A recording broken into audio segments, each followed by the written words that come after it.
चलिए बता दें कि एनआईए मुख्यालय पहुंचे हैं डीसीपी साउथ दिल्ली। एनआईए मुख्यालय वो पहुंच गए हैं। एनआईए की टीम ने जिस तरह के प्रयास किए हैं पिछले कई सालों से, इन प्रयासों की वजह से ही अब एनआईए की टीम वापस लेकर आ रही है तहव्वुर राणा को। ये एक्स्ट्रेडिशन हो पाया और अब तहव्वुर राणा भारत आ रहा है। एनआईए मुख्यालय के बाहर सुरक्षा का जायजा लेने के लिए पहुंचे हैं अधिकारी। तो ये तस्वीर भी आपको दिखा दें, एनआईए मुख्यालय डीसीपी साउथ दिल्ली पहुंचे हैं। सुमित हमारे साथ है। सुमित, जरा बताइए, वहां पर भी सुरक्षा बढ़ाई गई है और सुरक्षा इंतजामों का जायजा भी लिया जा रहा है वरिष्ठ अधिकारियों द्वारा।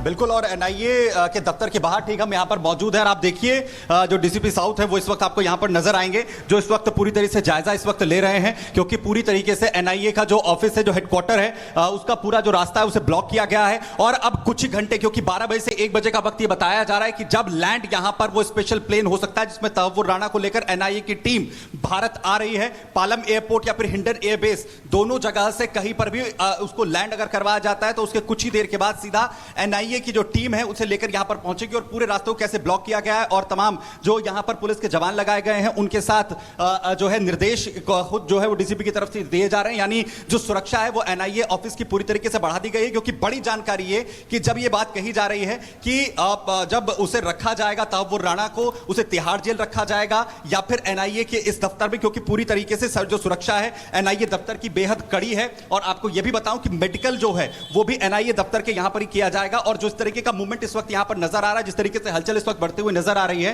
कि जैसे जैसे वक्त करीब आ रहा है तहव्वुर राणा के भारत में लैंड करने का, उसके बाद ही एनआईए दफ्तर पर, क्योंकि सुबह से ही बैरिकेडिंग कर पूरी तरह जो रास्ता है वो ब्लॉक कर दिया गया था और अब किसी भी तरीके का मूवमेंट, सुबह से यहां पर जो एक तरफ की लेन है वहां से कुछ लोगों को जो है जरूर आने जाने दिया जा रहा था। लेकिन अभी आप देखिए जहां पर इस वक्त पुलिस के जो जवान हैं और जो अधिकारी हैं वो कैसे निर्देशित कर रहे हैं, यानी पूरा जो ब्लॉकेज है वो इस पूरे रास्ते को कर दिया गया है। यानी अब किसी भी तरीके का मूवमेंट यहां पर नहीं होगा और सिर्फ एनआईए की टीम जब लेकर तहव्वुर राणा को यहां पर पहुंचेगी उसके लिए एक पूरा कॉरिडोर, क्योंकि बड़ी जानकारी आपको दें कि जिस काफिले के साथ पूरी टीम जो है एनआईए की तहव्वुर राणा को लेकर यहां पर पहुंचेगी उसमें उसकी सुरक्षा का खास तौर पर ध्यान रखा जा रहा है, जिसमें एक डॉक्टर की पूरी तरीके से टीम होगी, एंबुलेंस उसमें होगी, मार्क्समैन गाड़ी जो पूरी तरीके से बुलेट प्रूफ होती है उसमें उसे लेकर आया जाएगा, क्योंकि वो एक सबसे बड़ा मसला है जिसे लेकर तहव्वुर राणा बार बार पिटीशन जो है वो अमेरिका कोर्ट में लगा रहा था कि उसकी जान को यहां पर खतरा हो सकता है। और जो संधि हुई है जिसके तहत अमेरिका से उसे प्रत्यर्पित किया जा रहा है, तो उसमें सुरक्षा एक सबसे बड़ा मोड है और साथ ही भारत सरकार उसे पूरी तरह से एक्सेस भी देगी जिससे कि वो अपने बचाव में पक्ष जो है वो रख सके। और सुबह जो बड़ी अपडेट सामने आई थी, एडवोकेट नरेंद्र मान जिन्हें ये जिम्मेदारी दी गई है कि वो उसकी तरफ से पक्ष जो है वो रखे। और फिलहाल देखिए कैसे पूरा मूवमेंट यहां पर बढ़ रहा है, कैसे जो पुलिस के जवान हैं उन्हें अधिकारी यहां पर हर एक सुरक्षा, क्योंकि दूसरी तरफ का आप रोड देखेंगे, जरा इधर थोड़ा फोकस करके संजीव जरा दिखाइए, ये पूरा ये सर्कल है, सामने की तरफ जो रास्ता है सुबह तक वो भी खुला हुआ था लेकिन वहां पर भी बैरिकेडिंग पूरी तरह से कर दी गई है। सामने की तरफ यहां पर भी बैरिकेडिंग की गई है जहां पर पुलिस के जो जवान हैं उन्हें ये लाजमी है कि वहां पर सुरक्षा बढ़ाई जाएगी, क्योंकि वहां पर कभी भी लेकर आया जा सकता है तहव्वुर राणा को। इस बीच केंद्रीय गृह राज्य मंत्री नित्यानंद राय ने क्या कहा है वो भी आपको सुनवा देते हैं। जब से प्रधानमंत्री माननीय नरेंद्र मोदी जी बने हैं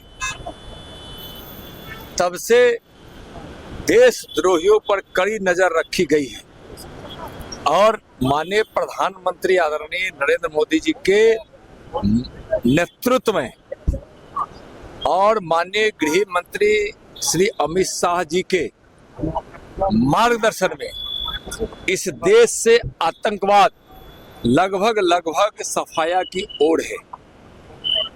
और जो भी देशद्रोही हैं जो इस भारत में अस्थिरता पैदा करना चाहा है, इन 14 वर्षों में उन पर कड़ी कार्रवाई हुई है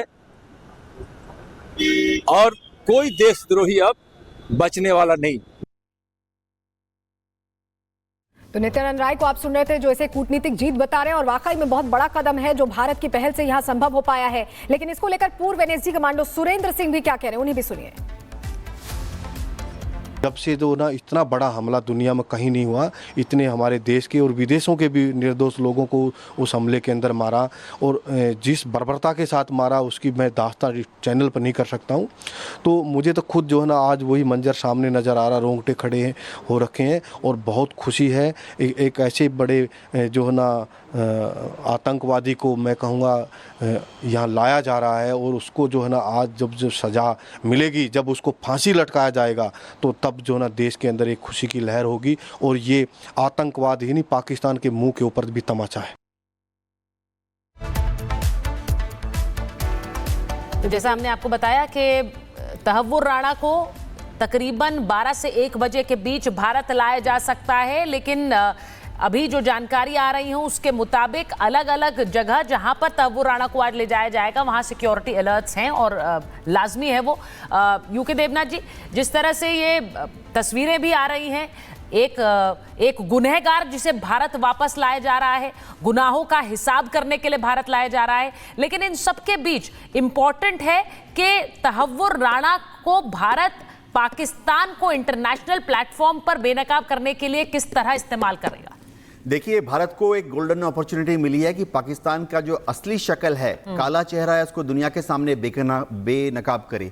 मैं आपको बता दूं कि भारत 2-3 कार्रवाइयां जरूर करेगा। एक तो ये है कि जब इंटरोगेशन में चार्जशीट फाइल हो जाएगी तो डेफिनेटली जैसे जैसे नाम आगे निकलेंगे तो स्कॉटलैंड यार्ड जैसे है उनके पास एक याचिका जाएगी कि स्कॉटलैंड यार्ड जो है वो एक रेड कॉर्नर नोटिस जारी करे जिन जिन लोगों ने तहव्वुर राणा को या और किसी को भारत में हेल्प की थी।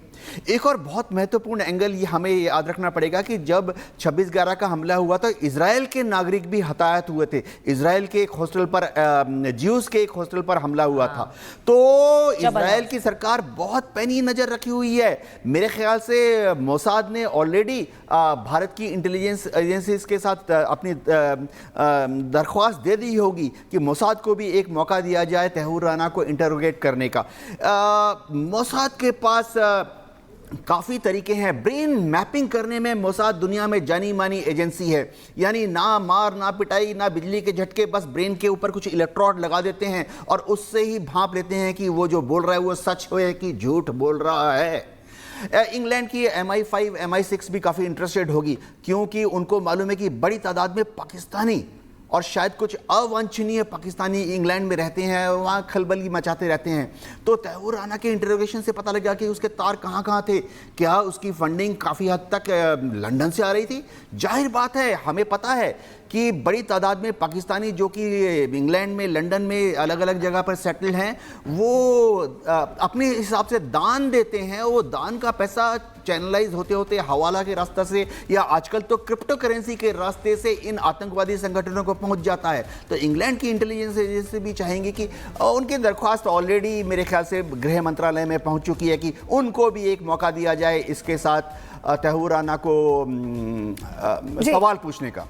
बिल्कुल देवनाथ सर, तो इस पहलू पर भी हम बात करेंगे और विस्तार से, लेकिन इस बीच बड़ी खबर आ रही है, उसका रुख कर लें। जहां आपको बताया NIA कोर्ट पहुंच चुके हैं। डीसीपी नई दिल्ली सुरक्षा का जायजा लेने के लिए NIA कोर्ट पहुंचे, क्योंकि NIA ही दफ्तर ले जाया जा सकता है, NIA कोर्ट ही ले जाया जा सकता है। ऐसे में हर चीज यहां पर परफेक्टली मैनेज्ड है। इसको लेकर बड़े अधिकारी नजर बनाए हुए हैं लगातार। अभी जो तस्वीरें हम आपको दिखा रहे हैं, NIA कोर्ट पहुंचे हैं डीसीपी नई दिल्ली और सुरक्षा का जायजा ले रहे हैं। क्या व्यवस्था है, क्या इंतजाम है, हर चीज का यहां पर वो विश्लेषण कर रहे हैं।